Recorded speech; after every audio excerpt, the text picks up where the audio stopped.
Good morning. I am Russ, and I lead product at Crew. And this morning, I want to talk a little bit about some things we're learning about scaling mobile with platform thinking, and I kind of tell you a little bit about a specific product that we're developing. And so, at Crew right now, a big theme we're talking about in digital strategies is the concept of known and moving with others that you know and trust. And so when Jesus gave us the Great Commission in Matthew 28, he used two words how he wanted his followers to make disciples. And those were baptize and teach. And so baptizing and teaching actually show up in digital ministry. Baptism relates to identity. And for the user, that means making their desire to follow Jesus known. And then in terms of growing, as we teach them, there's actually behavior change and beginning to observe Jesus' commandments, and that's what we refer to as moving. And when both of these things are happening in the context of community with people you know and trust, we believe growth happens. And so the question we're asking is, how do we do this at scale, especially in light of increased connectedness, the power of network effects, decentralized production, the rise of artificial intelligence?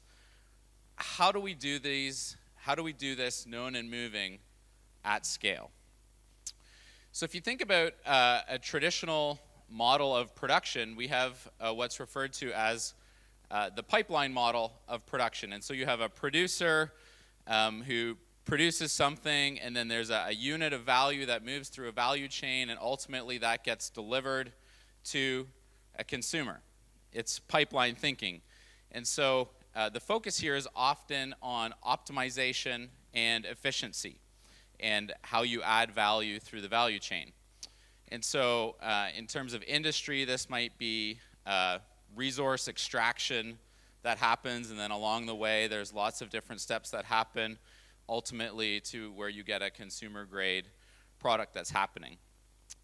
In ministry, this might be producing content and then making it into a DVD and then trying to distribute it. This could be making a t-shirt. This could be operating a hotel. This could be doing an outreach event and then trying to get people there. Those are all, in general, follow a pipeline model.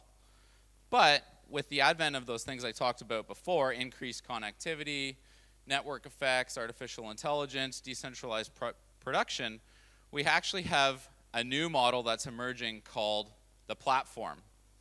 And in a platform, you can actually connect producers and consumers together without all of those intermediate steps. And mobile makes this really powerful. And so now we're even talking about we're in the experience business, or that user journeys are the new sales funnel. And so it's a lot more about the experience. It's a lot more about the journey, and we can connect people directly together. And so if you think about Airbnb, you have hosts and travelers. And I've actually participated in this platform on both sides of that, both as a host and as a traveler. You think about Uber, you have riders and drivers. In WhatsApp, you have people connecting over messages. Facebook, Twitter, 3D printing design platforms. These are all examples of new platform businesses that are emerging. And so you have producers who are delivering value to consumers, often through goods and services, sometimes through data. And then those consumers return currency to the producer. Often it's physically paying them in dollars and cents for something. But it could also be through reviews or reputation or influence. And so this is a really, really powerful new way of thinking about how we leverage mobile. And I want to tell you a little bit about how we're doing that at Crew. And so Crew is known for initiative evangelism, and one of our leaders has said, the critical event is when a student shares their faith for the first time. And for many of us, we'll remember the first time that someone encouraged us to share our faith with another person. It's a really critical core interaction that happens in ministry, in our business. And so what my team has been thinking about is, could we actually launch a platform that helps like-minded believers have a conversation that matters with a friend? And could it be as simple as picking a film, picking a friend, and seeing what God will do? And so we birthed a product named Voke, where all you need to do on Voke is pick a film, pick a friend, and see what God will do. And so how does this work in terms of a platform? We've developed two personas, Asher and Ben. And so what Asher does is, Asher's the user of the app, and he's the one that says to his friend Ben, I've picked something for you. I care about you. I notice you. I want to have a conversation with you. And so on the platform, he picks his film, he picks his friend, and he sees what God will do. Ben receives a message from Asher via the platform, so he gets a notification, and then has an opportunity to actually watch the film, engage with the film, and then engage back with Asher, sort of completing this core interaction in a platform type of way.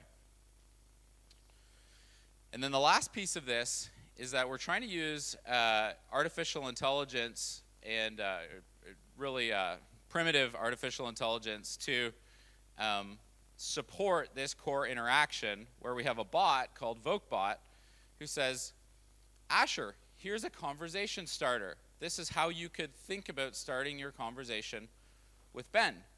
Because in evangelism, often a believer, they want to share their faith, but they don't know how. And so we're trying to remove that friction, and VokeBot can say, here's 140 characters of what we suggest that you send to Ben, so that Asher doesn't even have to think about what he's going to send. VokeBot simply suggests it, and Asher hits send.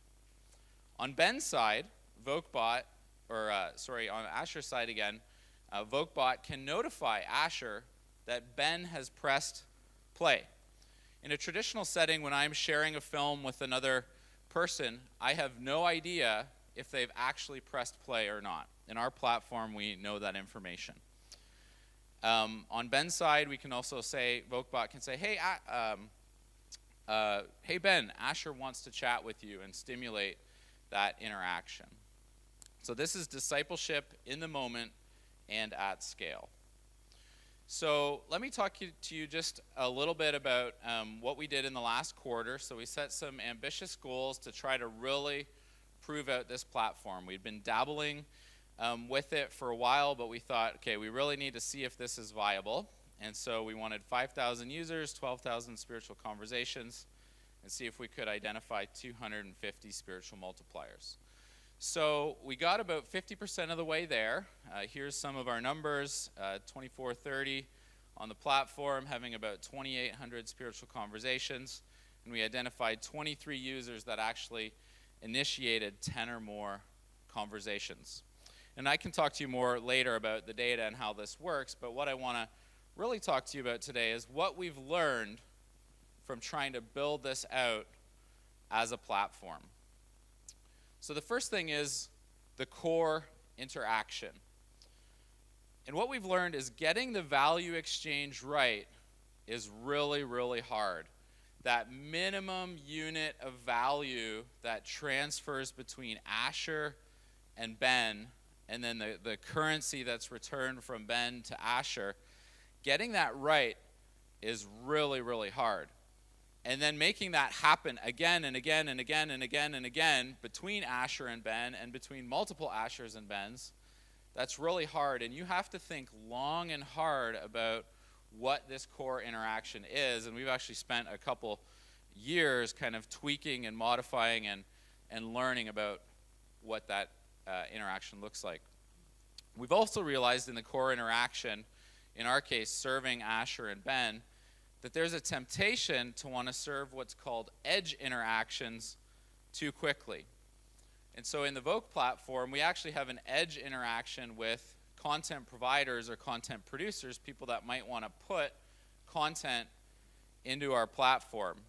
And we actually have the ability to create different channels. So for those of you here that have your own content, we could create a channel invoke. And so there's been a temptation that we've really had to try hard to resist, is focusing too much on giving tools to content producers before we get that core interaction right down pat between Asher and Ben. And so we've really had to guard ourselves against that.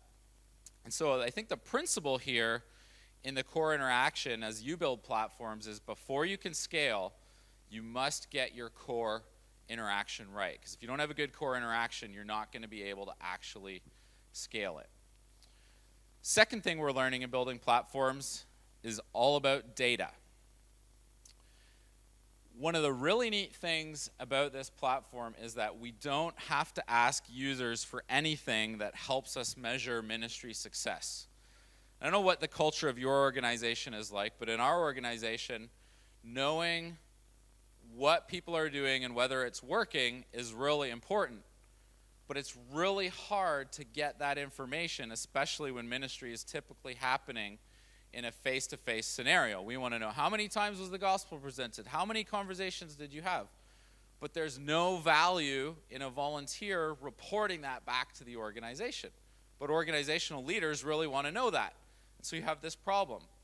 Well, in our platform, we passively get all this information just by the very fact that you have Asher and Ben using the platform. We don't have to ask anybody about the ministry activity that's happening. It's just all happening passively, or we can record the measurements passively on the platform. What we're also beginning to learn in terms of product development process is that data is starting to inform many of our product decisions. What videos should be on the platform? What content should be there? What user experience is better? Well, we can actually measure all of these things with data, doing A/B testing, and have objective conversations, not just who talks the loudest or waves their hands the fastest. We also have really keen insights into where we need to optimize because we can identify clear points of friction in our platform. And then lastly, we're beginning to realize that data, some would say, is the new business model. And what I mean by this in an industry sense is that I think increasingly the amount of data that you can collect and then monetize is what's going to differentiate businesses in the future. And what that means for us as a ministry is knowing data about our users, how they're using our tools, and then being intelligently able to help them take next steps is, we believe, what's going to actually differentiate us as an organization. And so here's some examples. These slides will be available to you of just some of the data that we're actually able to collect. So we can see how many Ashers we have, how many Bens we have, how many invites are going out, what's the amount of people who click play, what's the amount of people who finish a video, what's the amount of people who actually start chatting back and forth. This is kind of the onboarding funnel. Again, we can see right down the whole funnel what's happening, exactly what's happening, where are the points of friction, and the team's working really hard at identifying these points of friction, removing them. On the content side, we know what videos people are sharing. Here's a little distribution right now in the platform of what people are sharing. So this helps us know what partners to work with and how to optimize the platform. FP is falling plates. So the principle here, I think, is build your platform to automatically collect and use the data you need to deliver value to your users. Third, VokeBot. The presence of, quote, someone that helps users take next steps, in our case, often in an automated way, is really, really powerful. This is doing discipleship at scale. The presence of VokeBot also allows us for integration with almost any other tool. I was talking yesterday with a few people about if we know that a user needs a Bible verse in the context of their chat, being able to easily integrate with other services that could make Bible verses or additional video or additional discipleship content available there is, again, really powerful. And from a ministry perspective, we can cross-sell and actually allow people to use other apps that we have in our suite to onboard people from a chat experience into one of those other experiences, or one of the experiences that you have that's going to serve a user on the next step of their journey the best. And then lastly, the bot doesn't actually have to be a bot. We can enable people to be behind the face of the bot at scale if we find a use case for that. So the principle here is build intelligence into your platform to help users take easy next steps in their journey. And I think this is going to be a significant area of experimentation for us as a group in the future. Lastly, matching. How do you match the right Ashers with the right Bens? When you take Uber, what Uber's doing is they're matching a rider with a driver. And so what does matching look like for us? Well, it's in our case somewhat artificial matching, because you actually in general have Asher knowing Ben. They already have an existing relationship. Ben is a contact in Asher's address book. And what we're realizing is that presence with someone you know and trust in a moment of impact is really, really powerful. When this isn't just two strangers that are interacting with each other, the probability of success, the probability of growth is much, much higher. And it's actually the relationship, the existing relationship between Asher and Ben, that's going to provide an environment and be a catalyst for growth. And so on your platform, if you can match the right Ashers with the right Bens, especially when there's an existing relationship, that's powerful. Secondly, it's a similar point, but the power of peer recommendation. This is just some noise on my Facebook feed of a film. That's one thing. But when one of my peers takes time to tell me, hey, I've found this really cool film, I personally invite you to watch this for the next 2 minutes, that's powerful. And then lastly, a problem we're working right now is that there's a challenge of incentivizing the relationship to actually stay on the platform. And so platforms in the secular world, they're successful because they're able to keep the relationship between the producer and the consumer on the platform for a long time. But actually in ministry, there's a certain benefit to bringing a relationship outside of the platform. And we actually want people to meet up face to face and to get involved in a church. And so that's somewhat working actually against our ability to scale the platform, and a problem we're actually thinking about. And so the principle here is build your platform to match producers and consumers in such a way that optimizes user engagement with each other around your core interaction. And so we do see God at work through Voke. The key question for us is, how do we design a platform to scale presence in the moment of impact to serve millions of people? A couple great resources online. We've been privileged to do some consulting work through one of our partners with one of the world's leading experts on platforms named Sangeet Chowdhury. Highly, highly recommend any of his material. Special thanks to Sangeet, Matt Watts, one of my product managers, and Aaron Thompson, who's the Voke product manager, who's here with us as well today. So I've got a discussion question. Not sure what order we want to do here. Are we taking Q&A first, or are we going straight to discussion? Okay, questions?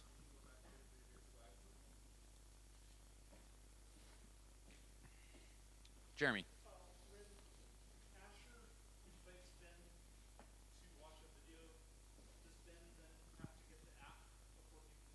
No, it's a web experience.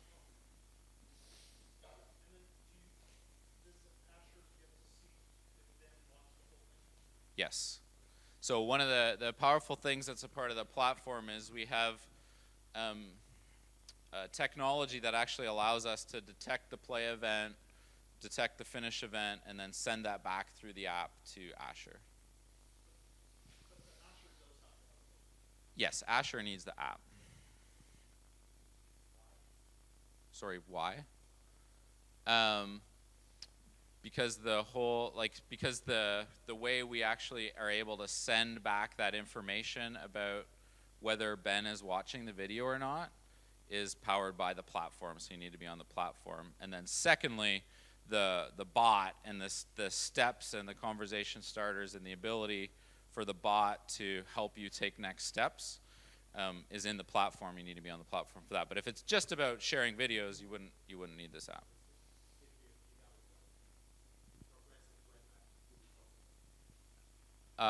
Yeah, in theory, yeah. We've just chosen to build a native experience.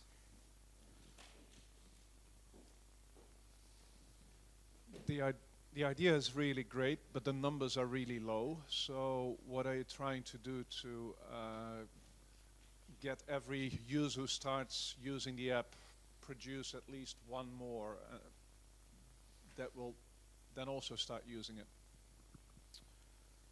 Yeah, that's one of our next steps. And so in terms of, in aggregate, the numbers probably aren't that great, but I think what's really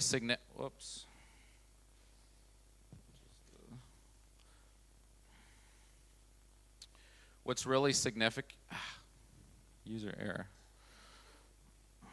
What's really significant is these numbers here.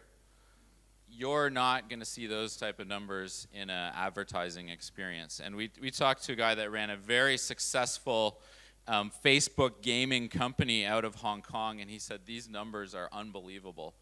And it's because it's two known people working with each other. So yeah, in aggregate, these aren't like huge numbers. This is just 1/4 of trying to prove out the concept. And then we need to generate momentum whereby the Ashers and the Bens are inviting more people to the platform.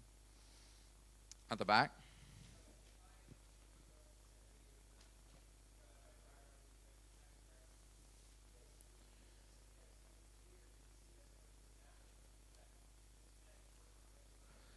Yeah, he sees it as coming from you, and what you can do on Android and iOS is slightly different, but we're creating it in such a way that you use your existing channel of communication with him. So whether that's SMS, WhatsApp, Line, Telegram, whatever, you send the message to him in that, but then it has a link that's I forget what the link is, but it's like vocapp.com/whatever, and then a ABCDF for him to watch the video.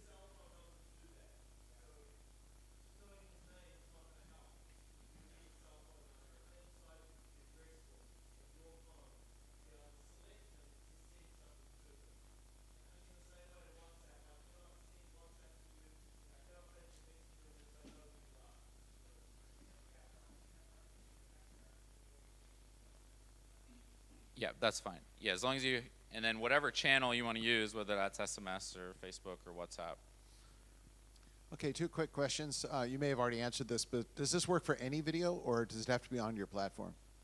In other words, can you send somebody a video link from a different, like from YouTube, Vimeo, whatever?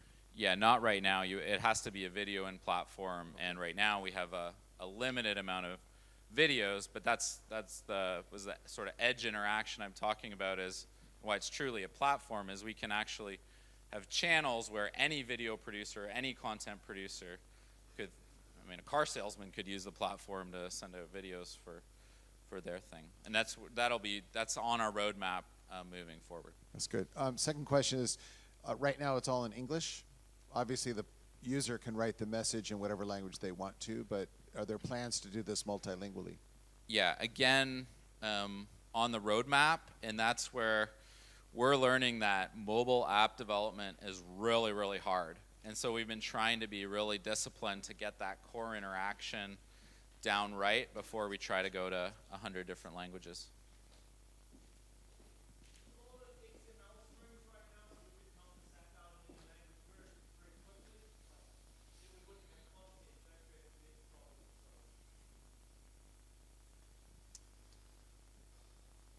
Okay, we'll take one more.